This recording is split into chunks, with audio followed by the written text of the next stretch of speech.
কারণ শুধু ষড়যন্ত্র চক্রান্ত আর করেন না, দেশের মানুষ কিন্তু আর সহ্য করবে না। মার্চ মাসে রোজা, এপ্রিল মাসে বৃষ্টিকাল, মানুষ ভোট কেন্দ্রে যেতে পারবে না, মা বোনেরা ভোট কেন্দ্রে যেতে পারবে না, মানুষ ভোট কেন্দ্রে যেতে পারবে না। আমাদের নেতা তারেক রহমান বলেছে একটা সম্মেলন সভা ডিসেম্বরের মধ্যে ভোট হলে ভালো হয়। আমরা মনে করি আপনারা নতুন করে বিবেচনা করে, কারণ শুধু ষড়যন্ত্র চক্রান্ত আর করেন না, দেশের মানুষ কিন্তু আর সহ্য করবে না। কারণ 20 বছর 22 বছর মানুষ ক্লান্ত হয়ে গেছে এই একটা ভোটের জন্য, ভোটের অধিকারের জন্য।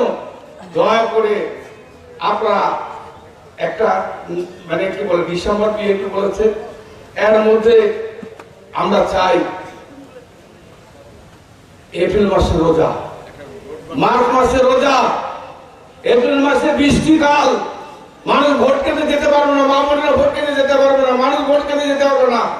ওয়ালটন আবারও মিলিনিয়ার অফারে ওয়ালটন ফ্রিজ কিনে আপনিও হয়ে যেতে পারেন মিলিয়নিয়ার। আমরা চাই এমন একটা সময় ভোট দেন যেন মানুষ উৎসব করতে। ভোট মানে তো আমেজ না, বলেন আপনারা?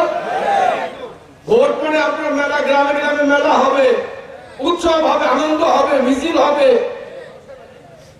সেই উৎসবের সময় হচ্ছে ডিসেম্বর জানুয়ারি। আমরা চাই এই সময়ের মধ্যে ভোট হলে সবচেয়ে বড়। তাই আমি আপনার কাছে অনুরোধ থাকবে, দয়া করে সরকারের কাছে আমাদের আহ্বান, বিএনপির নেতা আমাদের দল বলেছে এই সময়ের মধ্যে আপনার ভোট দেবেন, এটাই আপনার কাছে আমাদের, এটাই হচ্ছে আমার বক্তব্য।